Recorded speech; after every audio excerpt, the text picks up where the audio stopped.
Il y a des visages qu'on n'oublie jamais. Des regards qui traversent les décennies, intacts, brûlants. Jane Fonda, c'est ce genre de visage. Ce genre d'histoire. À presque 90 ans, elle reste l'une des plus grandes icônes de notre temps. Une star planétaire. Une actrice oscarisée. Une militante courageuse. Mais aujourd'hui, derrière les photos, derrière les discours engagés, il y a une femme fatiguée, blessée et profondément seule. Car la gloire, aussi intense soit-elle, ne guérit pas les silences de l'enfance. Les projecteurs peuvent illuminer une scène, mais ils n'éclairent jamais les zones d'ombre qu'on porte au fond de soi. Jane Fonda a tout connu. La célébrité, l'amour, les combats, mais aussi le rejet, la perte, l'incompréhension. Elle a été désirée, admirée, critiquée, abandonnée. Et aujourd'hui, dans le silence de ses presque 90 ans, elle fait le bilan d'une vie qui, derrière ses éclats, porte les marques profondes de la douleur et de l'abandon. Ce que nous allons vous raconter, ce n'est pas une biographie classique. C'est un voyage à travers une vie en montagne russe. C'est le récit poignant d'une femme qui a traversé les âges, en sacrifiant souvent sa paix intérieure. Voici l'histoire de Jane Fonda. Et si vous pensez la connaître, préparez-vous à la découvrir autrement. Quand on entend le nom et Fonda, on pense à Hollywood. À une famille d'acteurs mythiques, à la gloire, au tapis rouge, au flash des photographes. Mais ce que l'on oublie souvent, c'est que derrière les rideaux en velours et les projecteurs, certains enfants grandissent dans l'ombre froide de l'indifférence, et parfois, dans la douleur du silence. Jane Fonda est née le 21 décembre 1937 à New York, au cœur d'un monde d'élite, d'apparence et d'attente. Son père, Henry Fonda, est déjà une star, une figure emblématique du cinéma américain. Un homme respecté, presque vénéré, mais dont la renommée tient plus du totem que de la tendresse. À la maison, Henry ne parle pas. Il ne touche pas. Il ne rassure pas. Il est là, physiquement, mais absent affectivement. Son regard ne félicite jamais. Sa voix ne console pas. Pour Jane, ce père est une figure froide, distante, presque étrangère, au point où elle dira un jour, non sans amertume, « Mon père ne m'a jamais dit qu'il m'aimait. » Pas une seule fois. Et sa mère? Frances Ford Seymour. Belle, élégante, issue de la haute société canadienne, mais rongée de l'intérieur. Une femme sensible, vulnérable, victime de troubles mentaux, de dépression chronique. Elle n'a jamais vraiment trouvé sa place dans l'univers glacé de son mari. Elle se sentait rejetée, jugée, piégée dans un rôle qu'elle n'avait pas choisi. Un jour, elle s'effondre définitivement. En 1950, Jane a 12 ans. On lui annonce brutalement que sa mère est morte. Mais on lui ment. On lui dit que c'était une maladie. Un problème de cœur. La vérité, c'est que Frances s'est suicidée. Elle s'est tranché la gorge dans un hôpital psychiatrique, seule, désespérée. Jane ne l'apprendra que bien plus tard, en lisant un magazine People, par hasard. Pas de confidence, pas d'explication, pas d'étreinte paternelle. Juste, une révélation publique, brutale, insupportable. Comment se reconstruire quand on découvre que sa propre histoire a été travestie? Quand on comprend que son deuil n'a jamais été respecté, que son chagrin d'enfant a été anesthésié par le mensonge? Cette douleur-là, elle ne part jamais. Et pourtant, Jane a grandi. Dans une maison immense, mais froide. Avec des domestiques, mais sans câlin. Avec un nom glorieux, mais une absence d'amour. À l'adolescence, Jane devient de plus en plus préoccupée par son apparence. Elle commence à contrôler tout ce qu'elle mange. Elle s'affame. Se punit. Se force à vomir. Non pas par coquetterie, mais parce que c'est le seul moyen qu'elle trouve pour exister, pour reprendre le pouvoir sur un corps qui ne reçoit ni regard aimant, ni reconnaissance. Elle dira plus tard, « J'avais l'impression d'être une coquille vide. J'étais là pour plaire. Pas pour être moi. » Et dans cette famille si publique, le paraître est tout. L'intérieur peut saigner, hurler, suffoquer, tant que l'extérieur reste poli, souriant, présentable. Jane devient donc une actrice, bien avant de le devenir officiellement. Elle joue le rôle de la fille parfaite, belle, bien habillée, sociable. Mais chaque sourire est un masque. Chaque réussite, une revanche sur le vide. En réalité, ce n'est pas Hollywood qui l'a transformée. C'est l'enfance. Cette enfance de non-dit, de solitude affective, de drames cachés sous les tapis persans.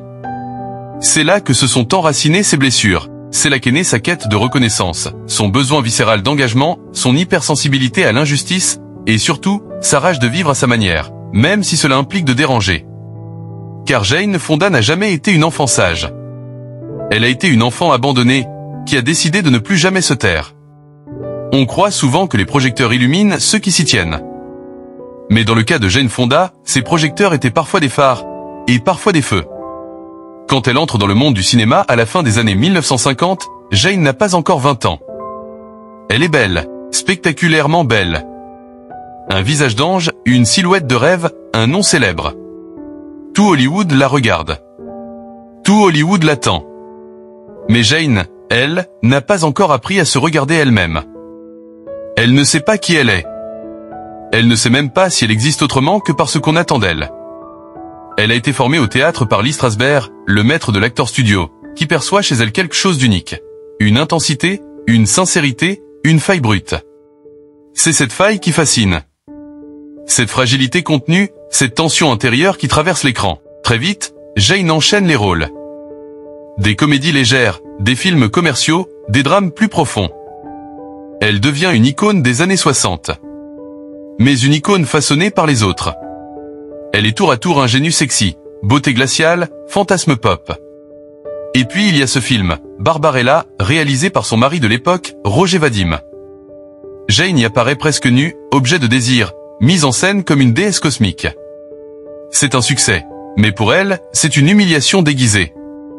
Elle dira plus tard, « J'étais un objet sexuel. Une femme construite pour plaire. Pour exciter. Pas pour penser. » Derrière l'affiche, derrière les costumes futuristes, Jane Fonda est en train de se perdre, car le succès ne comble rien. Il accentue le vide intérieur. Il fait briller les blessures au lieu de les apaiser. Elle est adulée, mais elle se sent vide.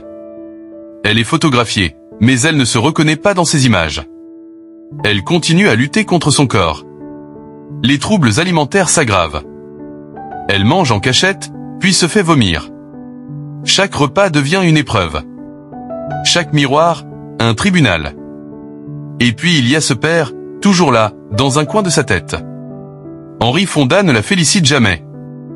Ne l'appelle jamais pour dire « et je suis fier de toi ». Et quand ils tournent enfin ensemble dans Golden Pond, bien des années plus tard, c'est une scène déchirante. Jane y joue la fille d'un père distant. Comme dans la vraie vie. Elle cherchera toute sa vie ce regard paternel qui dit « tu as réussi. Tu comptes. Tu es aimé. » Mais il ne viendra jamais. Alors elle travaille. Elle se surpasse. Elle devient une actrice engagée, exigeante. Elle veut qu'on la prenne au sérieux. Et elle y parvient. Dans les années 70, elle obtient 2 Oscars. Le premier pour Clute, où elle incarne une prostituée traquée. Le second pour Coming Home, un film puissant sur les séquelles du Vietnam. Et dans ces rôles-là, quelque chose change. Jane ne joue plus pour plaire. Elle joue pour dire. Pour dénoncer. Pour exister en tant que femme, pas en tant qu'image. Mais cette transition n'est pas facile. Hollywood est cruel avec les femmes qui sortent du cadre. Et Jane Fonda commence à déranger. Parce qu'elle est trop intelligente, trop franche, trop engagée. Parce qu'elle refuse d'être réduite à un corps. Et derrière la force qu'elle montre à l'écran, il y a encore et toujours une solitude immense. Des amours instables. Des crises existentielles. Des nuits blanches. À cette époque, Jane est partout. Elle tourne, elle milite, elle écrit, elle parle. Mais à l'intérieur, elle continue de porter le poids d'une enfance non guérie, et le doute lancinant de n'être jamais assez pour être aimée, simplement pour ce qu'elle est. Elle devient une star, oui. Mais une star en lutte constante contre elle-même.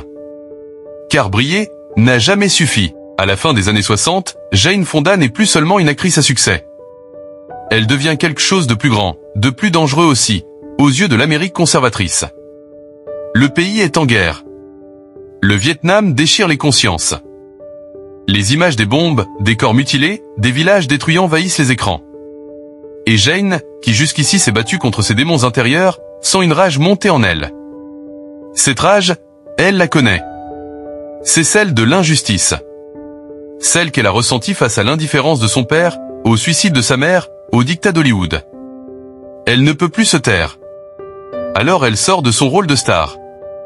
Elle devient militante. Engagée. Radicalement.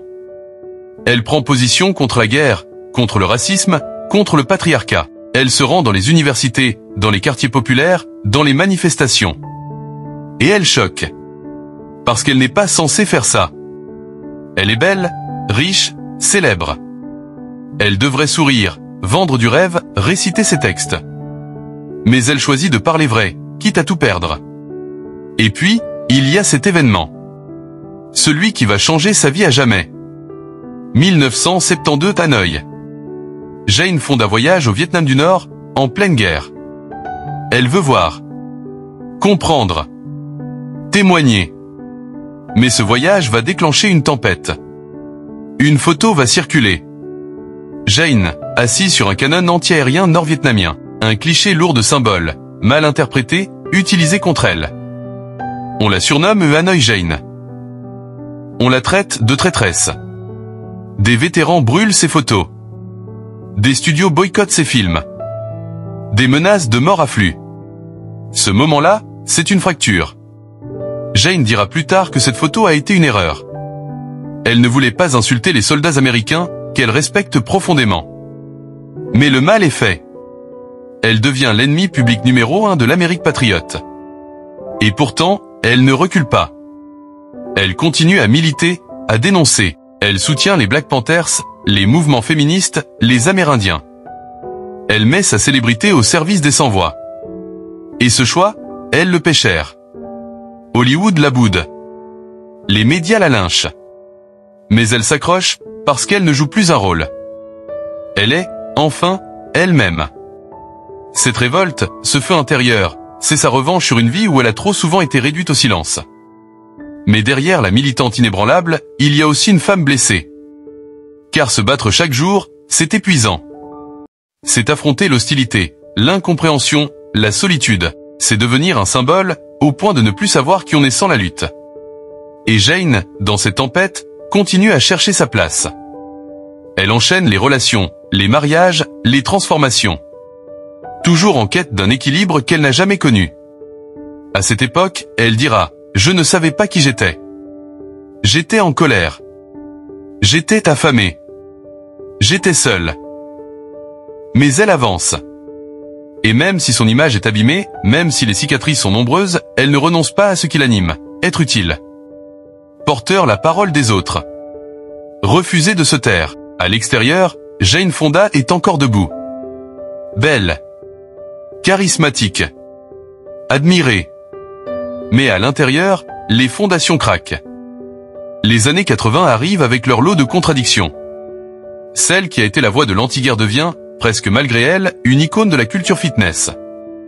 Des millions de cassettes vidéo où on la voit sauter, sourire, transpirer en juste au corps coloré. La planète entière s'entraîne avec elle. Et pourtant, sous cette image pleine d'énergie, se cache une femme en lutte contre elle-même. Car Jane ne se reconnaît plus. Elle ne sait plus si ce qu'elle fait a encore du sens. Elle a troqué les barricades contre des tapis de gym. Elle gagne des millions, mais son cœur est vide. Elle est mariée à Tom Eden, figure emblématique de la gauche radicale, mais leur relation est épuisée.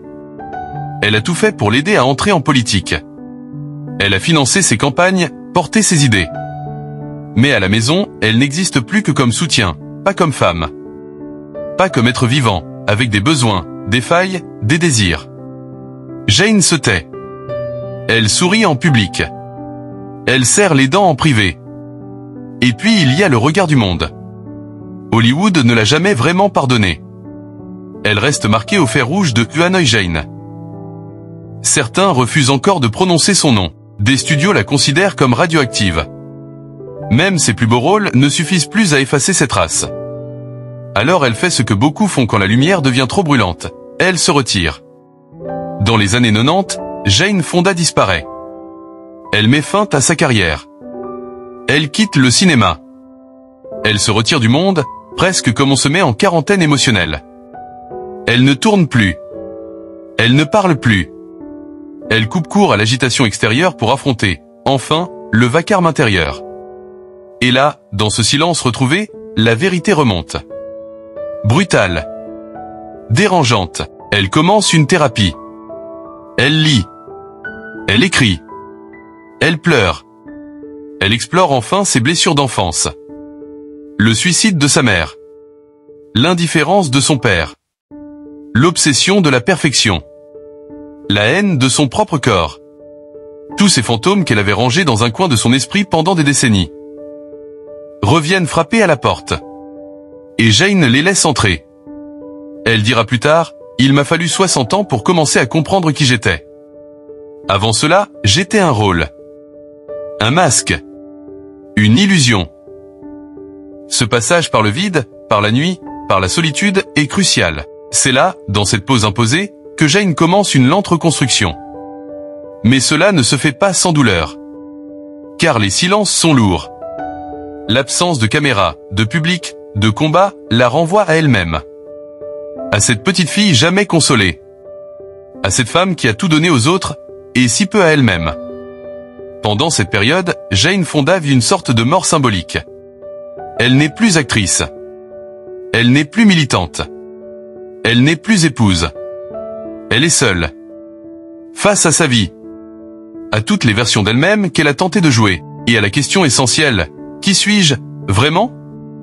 On dit souvent que la vie nous donne une seconde chance. Mais cette chance, il faut aller la chercher au fond de soi. Et pour Jane Fonda, cette seconde chance ne vient pas avec les projecteurs, ni avec les applaudissements. Elle vient dans le silence. Dans l'âge. Dans l'acceptation. À l'aube des années 2000, Jane est une femme de 60 ans. Elle n'est plus une actrice bancable. Elle n'est plus une icône politique. Elle n'est plus la star de l'aérobic. Elle est seule. Vraiment seule. Et c'est précisément là que quelque chose d'inattendu se produit. Une graine enfouie depuis des années, sous les douleurs, les déceptions, les masques, commence à germer. Jane recommence à respirer. À lire. À écrire. À méditer. À écouter ce qu'elle n'a jamais eu le temps d'écouter, sa propre voix. Elle se rapproche de ses enfants. Elle tente de réparer les liens. Elle demande pardon. Elle tend la main.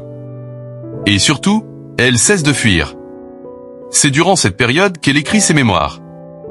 Un ouvrage bouleversant, My Life So Far, où elle raconte tout. Sans phare. Sans filtre.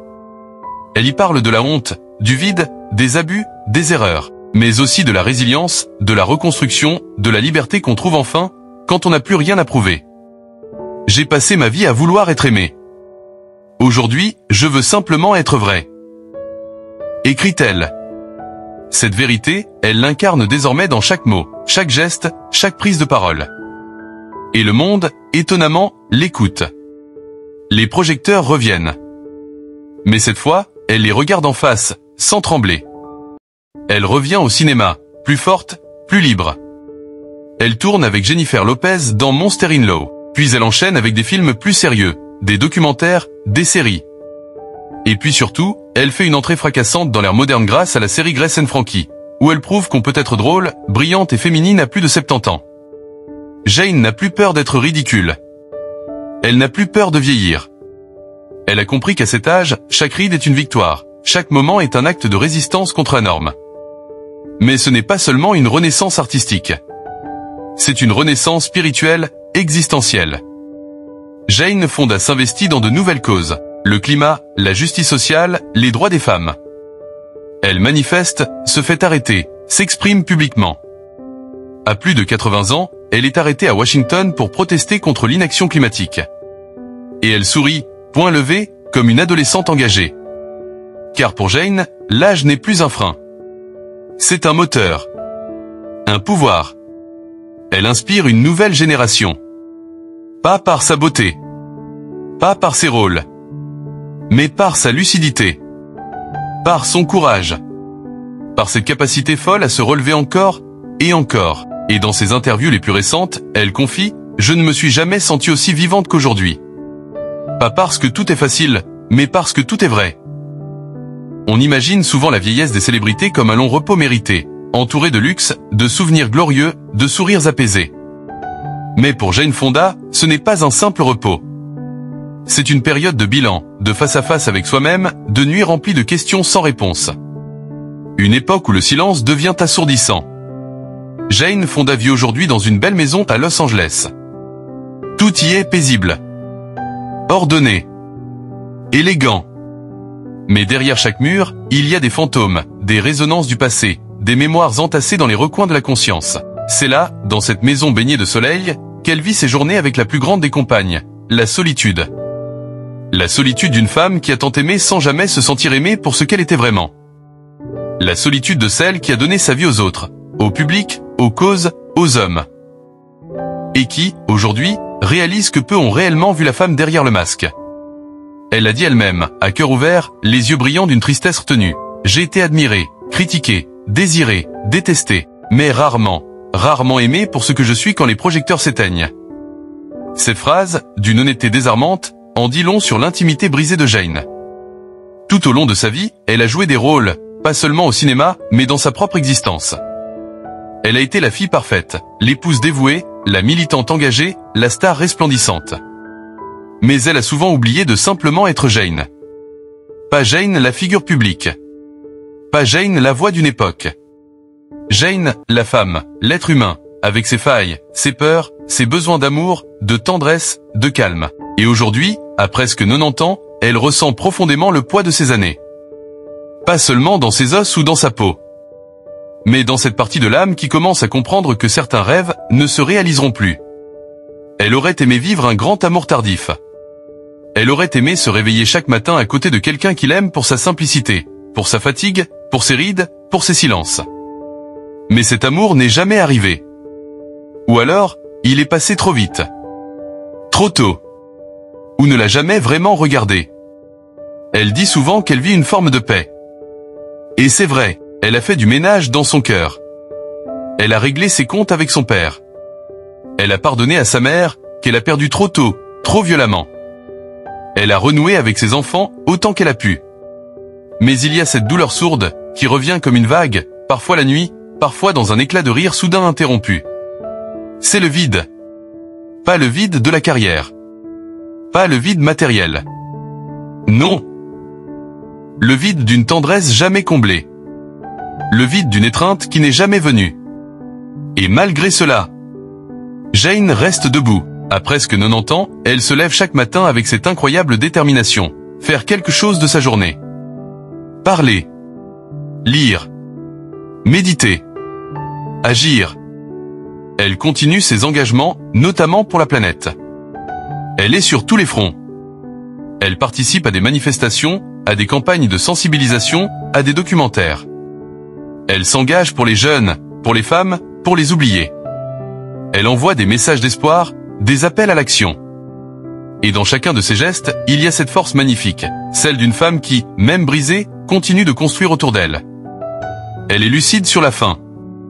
Elle ne cache pas sa peur de la mort. Elle l'affronte avec courage, mais aussi avec cette mélancolie de ceux qui ont trop vécu pour croire encore aux illusions. Elle le dit, dans un souffle, « Je ne veux pas disparaître sans avoir aimé pleinement. Et si je ne peux plus aimer un autre, alors je veux apprendre à m'aimer moi, vraiment, enfin. » C'est cette quête-là, aujourd'hui, qui l'anime. Non plus celle de la gloire, mais celle de la paix, de l'acceptation, et peut-être, d'un dernier rayon de lumière intérieure. Et si cette vidéo touche tant de cœur aujourd'hui, c'est peut-être parce qu'elle nous rappelle cela. Même les plus grandes figures, même les plus brillantes étoiles, peuvent se sentir seules, incomplètes, fragiles. Et pourtant, elles continuent. Jane Fonda, dans sa vieillesse, nous enseigne la plus puissante leçon de toutes. Il est possible d'avoir le cœur lourd et de tendre la main à la vie. Il est possible de ne plus croire aux contes de fées et de continuer à rêver doucement. Il est possible d'avoir 90 ans et d'être une source de lumière pour ceux qui viennent après. Jane Fonda, un nom, une époque, une histoire, un éclat dans les années 60, un combat dans les années 70, un silence dans les années 80, une résurrection dans les années 2000. Et aujourd'hui, un souffle fragile mais puissant, à l'aube de ses 90 ans. Elle n'a pas été parfaite. Elle l'avoue, elle le sait. Mais qui peut prétendre l'être ? Elle a blessé. Elle a été blessée. Elle a fui. Elle est revenue. Elle a vieilli, mais sans jamais vraiment s'éteindre. Et c'est peut-être là, sa plus grande victoire. Parce que Jane Fonda, ce n'est pas juste une icône figée dans les archives du cinéma. C'est une femme réelle, complexe, touchante, imparfaite. Une femme qui a aimé trop vite, trop mal parfois, mais qui a toujours cru qu'il y avait du sens à chercher, à comprendre, à s'excuser, à recommencer. Elle nous laisse une trace. Pas seulement dans ses films, ses discours ou ses photos. Mais dans ce qu'elle inspire, le droit d'être soi, même quand le monde veut autre chose. Le droit d'échouer. De pleurer. De repartir à zéro. Le droit d'aimer encore, même à l'automne de la vie. Et si vous êtes resté jusqu'ici, si vous avez ressenti quelque chose en écoutant son histoire, alors laissez-moi vous poser une question. Combien de Jane Fonda vivent autour de nous, sans que personne ne les remarque? Des femmes qui ont tout donné. Des femmes qui aimeraient, elles aussi, simplement, être aimées, vues, entendues. Alors, si cette vidéo vous a touché, si vous pensez que cette histoire mérite d'être partagée, aidez-nous à lui donner une voix. Index revers pointant vers la droite blanc, cliquez sur j'aime. Index revers pointant vers la droite blanc, abonnez-vous pour ne rien manquer des histoires humaines que nous racontons. Index revers pointant vers la droite blanc et dites-nous en commentaire ce que cette vie vous inspire. Votre regard, votre émotion, votre expérience. Parce que derrière chaque grand nom, il y a une personne. Et derrière chaque personne, une vérité qu'il est temps d'écouter. Merci, Jane, pour tout. Pour ta force. Ton chaos. Ta beauté. Et pour cette lumière qui, même vacillante, continue d'éclairer le monde.